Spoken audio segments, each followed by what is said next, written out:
So we can start off with what exactly a sliding panel is in the context of Epicor's Application Studio. And it is basically a type of user interface container that slides in and out of the form, allowing the user to display content or controls.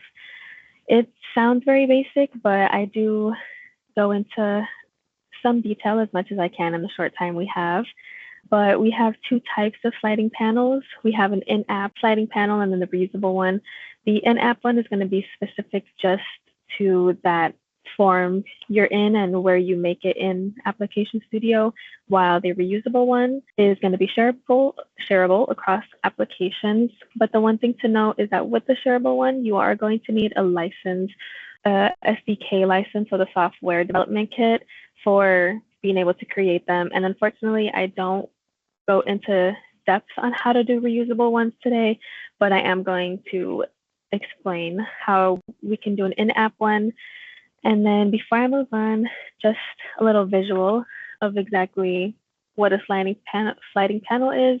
Here I'm in the job entry form, and when I press my little add button to add a job, this form is going to slide out and it gives you the optional quick job little entry here, and that's all the sliding panel is. It's just, again, the little form that slides out. Going into creating the sliding panel, the first important thing you're going to want to do is, well, again, open the form you want, go into the layer and all that fun stuff. And the most important thing you need to remember is to add your page, well, the panel, to the root page that you see here. So I'm in the sales order form, and as you can tell, the top one that has a little blue and then the little three little boxes on top of it is my root page.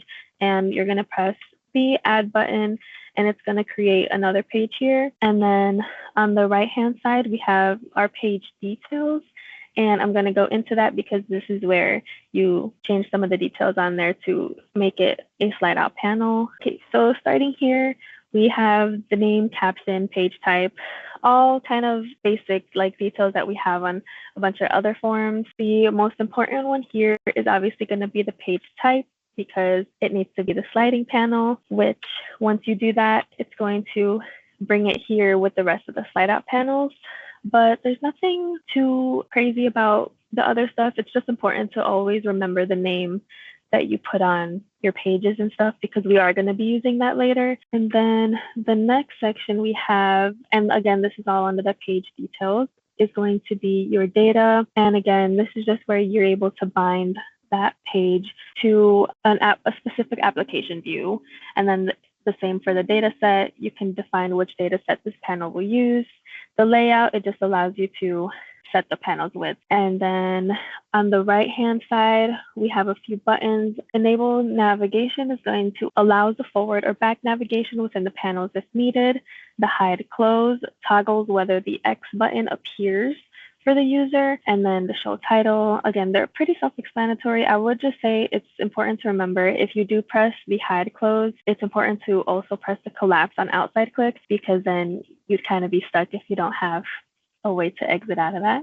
I just learned that the hard way, but it's nothing crazy. Again, you just exit out of the whole form. And then here we are in our advanced settings.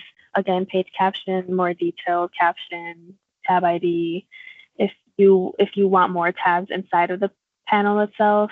But the one I am going to go into is going to be your add button little section down here. And when you press on that, it allows you to add a button on this bottom right hand corner where you see the test button, and that just allows you to define custom buttons for user actions such as save, cancel, or custom business logic triggers, which again show up here on the bottom right corner. And this is a little preview of the sliding panel that I made, but we'll get into that in a second. This is just different things that you're able to do on the page itself. Customizing your sliding panel, I don't go into depth onto how to use components. We do have a previous lunch and learn on that. I basically am creating a backlog. I had a VAQ, and I'm just gonna show all the data for a backlog data in the sales order entry, so that when you press a button, the sliding panel is gonna come out with all this backlog data for you. So I already had it built here, but again, we have previous lunch and learns on how to build those. And then this is what it's gonna look like. And my test button doesn't do anything. This is just an example of something that you would be able to do. You're going to want to open the page of choice that's going to trigger the slide out panel. So again, I decided to do this on my root page. So this is what happens when you open your order entry form. You have the sales order. And again, I'm in the test system, so I didn't have any records, but this is my root page.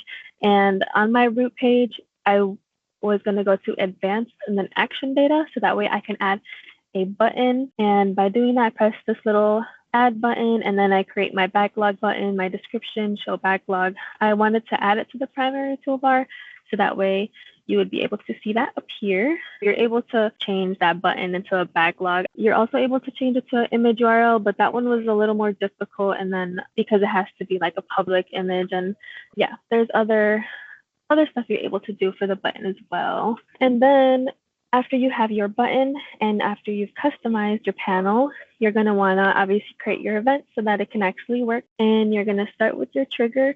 And I actually did go over event components last week, so there is a more in-depth explanation on event components and stuff if you would like to see that.